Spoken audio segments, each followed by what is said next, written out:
मैं मुकुंद प्रकाश। आज हमारे साथ बातचीत करने के लिए शिक्षक, समाजसेवी और युवा कवि संजय कुमार जी हैं। इनसे बात करेंगे शिवहर के साहित्य के विषय में, समाज सेवा के संदर्भ में, और साथ साथ क्योंकि ये शिक्षक भी हैं तो शिक्षा की क्या स्थिति है समाज में, इस संदर्भ में भी इनसे बात करेंगे। आपका बहुत बहुत स्वागत है सर। बहुत बहुत धन्यवाद। क्योंकि आप साहित्यकार हैं, एक इधर देखा जाता है कि युवा पीढ़ी, विशेषकर यंग जो लड़का सब है, वो साहित्य से दूर होता जा रहा है। क्या कारण है दूर होने का? मेरी समझ से इसके पीछे साहित्य से दूर होने में युवाओं के जो साहित्य से दूर हैं युवा आज, इसके पीछे का एक सबसे बड़ा कारण है कि आज साहित्य की जो समझ है, जितना उसका विस्तार या प्रसार होना चाहिए था लोगों के बीच में, खास करके विद्यार्थियों के बीच में, उसके जब शैक्षणिक दौर चल रहा होता है विद्यार्थियों को, तो उसको साहित्य की तालीम दी जाए, उसको समझ दी जाए, उसको शिक्षा दी जाए साहित्य को। और इस श्रेणी में अगर शिक्षक एक भागीदारी निभाए कि साहित्य का विस्तार करने में, तो युवाओं में एक सकारात्मक सोच जो है साहित्य के प्रति होगा और निस्संदेह साहित्य में उनका लगाव जगेगा और साहित्य के उत्थान में उनकी भूमिका हो सकती है। जैसा कि देखा गया है तो कि यहाँ बहुत सारे साहित्यकार हुए हैं शिवहर में, लेकिन पिछले कुछ वर्षों में कहीं ना कहीं साहित्य मुक्त शिवहर की ओर पूरा स्थिति जा रहा है। इसमें ये स्थिति को कैसे संभाला जाए कि फिर ये साहित्य मुक्त शिवहर न हो? जी, आपकी बातों से मैं पूरी तरह सहमत हूँ कि एक दौर था जब शिवहर से एक पर एक बड़े बड़े साहित्यकार हुए, लेकिन पिछले कुछ वर्षों में हम लोगों ने पाया है कि यहाँ जो आज वर्तमान में जो कुछ साहित्यकार बच गए हैं, उनके बीच कहीं ना कहीं हम लोग एक बेहतर संबंध जो होना चाहिए था, एक जो जुड़ाव होना चाहिए था, वो कहीं ना कहीं उसमें एक कमी आई है, जिसके कारण शिवहर में साहित्य का ह्रास हो रहा है। और अगर इस चीज़ को अगर हम लोग ठीक कर लेते हैं, एक बेहतर कोऑर्डिनेशन हम साहित्यकारों के बीच में बनाए और एक नए युवाओं को अगर इससे जोड़ा जाए, तो फिर से साहित्य शिवहर का जो साहित्य है अपने उस स्तर को पाएगा जो कभी पिछले दौर में था। क्योंकि अब शिक्षक भी हैं, एक देखा जा रहा है कि शिक्षा में चूँकि निगेटिव दिशा में बहुत ये स्थिति बढ़ रहा है, और देखा जाता है कि 2-3 तरह से परिवर्तन हो सकता है। एक सरकारी स्तर पर भी चेंज होने की आवश्यकता है, क्योंकि शिक्षक का कमी है और संसाधन का भी कमी है, तो इसके कारण भी शैक्षणिक व्यवस्था काफ़ी प्रभावित हो रही है। उसके अलावा एक सामाजिक स्तर पर भी सुधार का गुंजाइश है, और क्योंकि बदलाव लगातार निगेटिव दिशा में हो रहा है, इसमें कहाँ चूक हो रहा है और सुधार के लिए क्या करना होगा? हाँ, ये जो एक निगेटिव जो सोच है, आज हमारे देख पा रहे हैं कि समाज में जो हम माता पिता हैं, वो बच्चों को ज़्यादातर वो डॉक्टर बनाना चाह रहे हैं, इंजीनियर बनाना चाह रहे हैं, आईएएस आईपीएस बनाना चाह रहे हैं। जबकि मेरी समझ से शिक्षा का एक महान उद्देश्य होता है किसी भी छात्र के लिए, विद्यार्थी के लिए, व्यक्ति के लिए, कि उसको एक इंसान बनाया जाए, उसके अंदर एक नैतिकता का गुण भरा जाए, जिसकी कमी है। अगर इस ओर शिक्षक और अभिभावक और सामाजिक स्तर पर एक बेहतर प्रयास हो, तो शिक्षा निसंदेह आगे की ओर बढ़ेगा और फिर से भारत क्या है, एक विश्व गुरु बने। सर, चूँकि आप सामाजिक आंदोलन में भी लगातार भाग लेते हैं, जब भी कोई जनहित से जुड़ा हुआ मसला होता है तो उसमें आपकी भूमिका भी रहती है। तो सर, ये जो देखा जा रहा है जो कि क्रांति युवाओं के बदौलत हुआ है, ये इतिहास में हम लोग देखे हैं, तो ये क्या कहता है, पिछले कुछ वर्षों में जो शिवहर में बदलाव हो रहा है, उसमें युवा पीढ़ी की क्या भूमिका है, और आगे युवा पीढ़ी किस ढंग से आगे इस जो भी मुहिम चल रहा है इसको आगे बढ़ाएं जो शिवहर में बदलाव आए?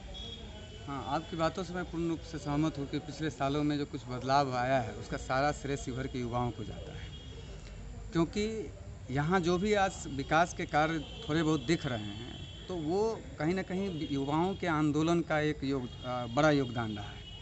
यहाँ जो सत्ता पक्ष है और विपक्ष है, वो सिर्फ चुनाव जीतने तक और चुनाव हारने तक ही सक्रिय होते हैं। चुनाव जीतने और हारने के बाद उनकी सक्रियता एकदम शून्य हो जाती है।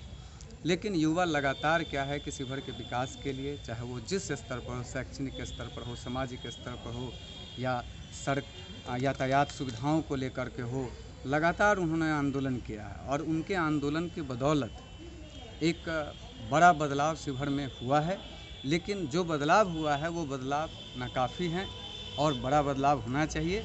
लेकिन पिछले जो विधानसभा का जो चुनाव हुआ है, उसमें मैंने पाया है कि बहुत सारे युवा कहीं ना कहीं एक जातिगत समीकरण में उलझ गए थे, और सब जो एक पिछला आंदोलन देखा गया था उसमें युवाओं की जो बड़ी भागीदारी होती थी, उस आंदोलन से जुड़े हुए भी कुछ युवाओं ने भी क्या किया था, कहीं ना कहीं जातीय आधार पर क्या है कि उन्होंने वोट देने के लोगों से अपील कर रहे थे, जो एक चिंताजनक है।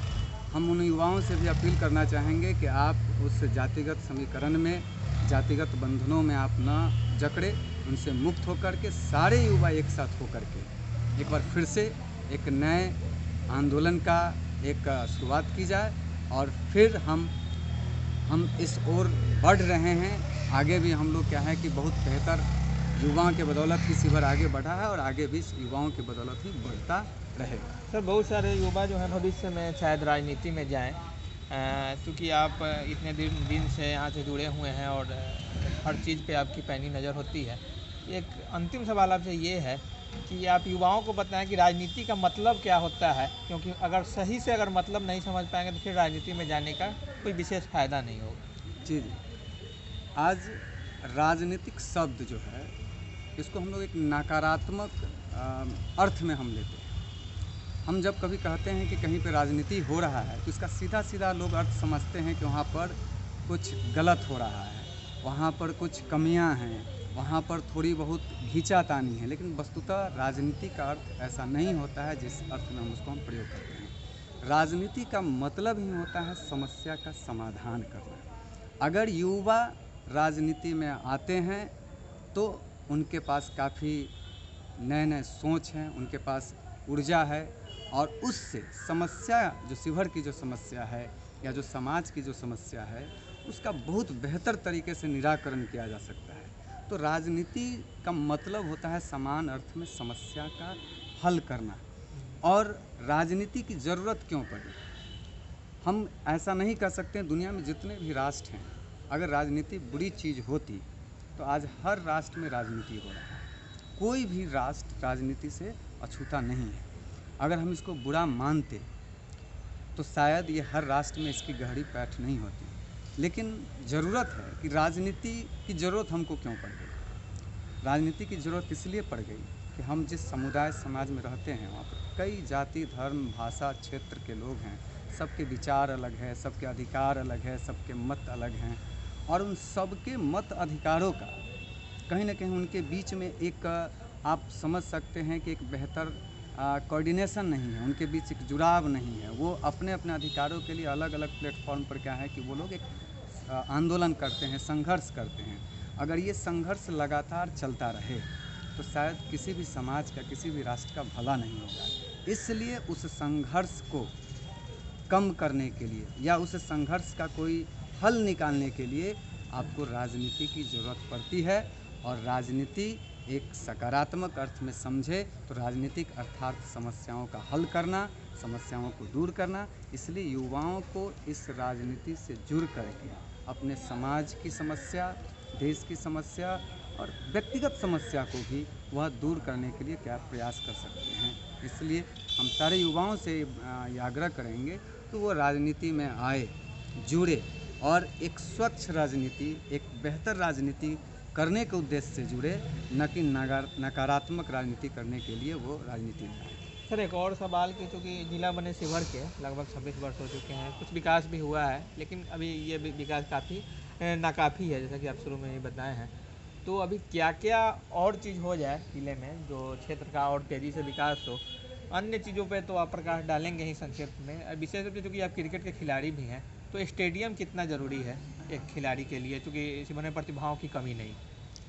जी जी, खिलाड़ियों के लिए, सिर्फ खिलाड़ियों के लिए ही स्टेडियम की ज़रूरत नहीं है। मेरी समझ से हर व्यक्ति के लिए एक स्टेडियम की ज़रूरत होती है, क्योंकि स्टेडियम सिर्फ एक खेल का जगह ही नहीं होता है। वहाँ पर आम आदमी भी जा कर के वो कई प्रकार के क्रियाकलाप करके वो अपने सेहत को वो बेहतर करते हैं। लेकिन सबसे ज़्यादा उसकी ज़रूरत जो है वो खिलाड़ियों की है। अभी वर्तमान में जो हमारे चेतन आनंद जी भारी मतों से वो जीते हैं, मैं उनको बधाई देना चाहता हूँ। और इसलिए मैं उनका प्रशंसा भी करना चाहता हूँ कि उन्होंने इस बात को स्वीकारा है, या उन्होंने कई मौक़ों पर उन्होंने जनता के बीच इस बात को रखा है कि मैं शिविर में एक बेहतर एक स्टेडियम का निर्माण करूँगा। और निसंदेह अगर वो इस दिशा में आगे बढ़ते हैं तो यह शिविर के खिलाड़ियों के लिए, उनके सुनहरे भविष्य के लिए बहुत ही बेहतर होगा और हमेशा शिवहर के खिलाड़ी उनको अपने दिलों में उनको अपना जगह देंगे। अन्य कुछ समस्याओं के बारे में क्या क्या हो जाना चाहिए शिवहर में, क्योंकि जो नहीं हो पाया है अभी तक लेकिन होना चाहिए था? क्रिकेट की जो समस्या है, फुटबॉल की जो समस्या तो स्टेडियम से तो दूर हो जाएगी, लेकिन आम जन की भी बहुत सारी समस्याएं हैं। उन समस्याओं में सबसे जो बड़ी समस्या है बेहतर शिक्षा, बेहतर स्वास्थ्य, बेहतर यातायात। इस दिशा में कहीं ना कहीं शिवहर ज़िला अभी काफ़ी पीछे हैं, लेकिन पिछले कुछ दिनों में उसमें थोड़ी बहुत वो बदलाव भी हुआ है, लेकिन बेहतर सुविधा नहीं है। जैसे हॉस्पिटल्स में आज भी यहाँ पर भी अच्छे डॉक्टर्स की बहुत विभिन्न प्रकार के जांच की वो सुविधा नहीं है। साथ ही ब्लड बैंक की अभी संभवतः उसका सुचारू रूप से उसका ये शुरू नहीं हुआ है, उसकी कमी पूरी हो जानी चाहिए थी। फिर रेल जो है एक बहुत बड़ा मुद्दा है। शिवहर के लोग कई वर्षों से इस ज्वलंत मुद्दे को, खास करके युवा और आम जनता भी इस मुद्दे को काफ़ी ज़ोर शोर से उठा रहे हैं, लेकिन हमारे जनप्रतिनिधि अभी इस दिशा में बहुत बेहतर प्रयास नहीं कर पाए हैं, जो कि एक चिंताजनक बात है। अगर ये 3-4 चीज़ों का जिसका हमने उल्लेख किया, अगर इसका बेहतर तरीके से अगर इसका निराकरण कर दिया जाए तो शिवहर एक बहुत ही विकसित जिला की तरफ और एक राज्य को, बिहार को एक बेहतर राज्य बनाने में अपनी अग्रणी भूमिका निभा सकता है। ये थे संजय कुमार जी, जिन्होंने साहित्य, समाज सेवा के साथ साथ कई मुद्दों पे बातचीत किया। इन्होंने काफ़ी महत्वपूर्ण सवाल का जवाब दिया। निश्चित रूप से शिवहर के युवा इनके बातों को सुनेंगे, समझेंगे और आत्मसात करेंगे। अभी के लिए इतना ही। धन्यवाद।